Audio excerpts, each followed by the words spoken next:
ሰላም የምን አዲስ ቤተሰቦቻችን፣ በዛሬው ድርሳችን ጠቅላይ ሚኒስትር አብይ አህመድ የቢሾፍቱ ዓለም አቀፍ አውሮፕላን ማረፊያ ግንባታ አስጀመሩ ይለውን አብረን እናያለን። የመጀመሪያው ምዕራፍ የአውሮፕላን ማረፊያ ስራ በአመት 60 ሚሊዮን ተጓዦች የሚያስተናግድ ነው። ጠቅላይ ሚኒስትር አብይ አህመድ የፕሮጀክቱ መጀመር አስመልክቶ መልእክት አስተላልፈዋል።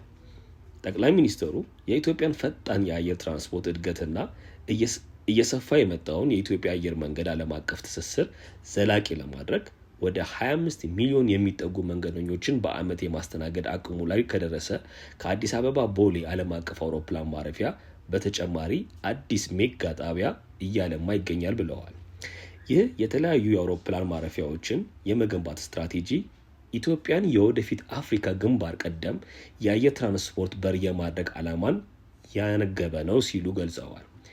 የቢሾፍቱ ዓለም አቀፍ አውሮፕላን ማረፊያ በአፍሪካ ታሪክ ትልቁ የአየር ትራንስፖርት መሰረተ ልማት ፕሮጀክት ይሆናል ሲሉ አስታውቀዋል። ፕሮጀክቱ ከኢትዮጵያ ሀገራዊ የኢኮኖሚ ሪፎርም፣ የኢንዱስትሪ ማስፋፊያ አጀንዳ፣ የረጅም ዘመን የአቪዬሽን ስትራቴጂ ጋር የተናበበ ነው ያሉ ሲሆን የኢትዮጵያ አየር መንገድ ዓለም አቀፍ ተወዳዳሪነትን ያጠናክራል ሲሉ ገልጸዋል። በኤፍሲኤፍቲኤ ማዕቀፍ የአፍሪካን የማገናኘት አቅም ይጨምራል፣ የንግድ እና የቱሪዝም ኮሪደሮችን ያሰፋል፣ ኢትዮጵያንም ቀዳሚ የበይነ አህጉር ማዕከል ያደርጋታል ሲሉ አክለዋል። ጠቅላይ ሚኒስትሩ ከአዲስ አበባ ደቡብ ምስራቅ 40 ኪሎ ሜትር አካባቢ የምትገኘውና 1910 ሜትር ከፍታ ያላት ቢሾፍቱ ለአውሮፕላኖች ስራ የተመቸ ከባቢ ያላት ሲሆን መዳረሻቸውን ኢትዮጵያ ላደረጉ ሆነ ትራንዚት መንገደኞች ብቁ ሁኔታ ያላት ናት ብለዋል።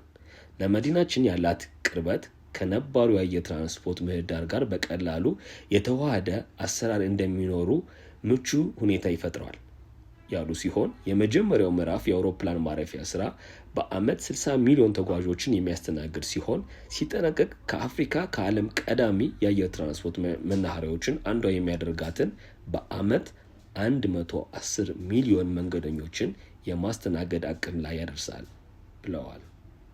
እንዲና የተለያዩ ዜናዎች እንዲደርሶት ፎሎ እና ሰብስክራይብ ያድርጉ። መልካም ቀን።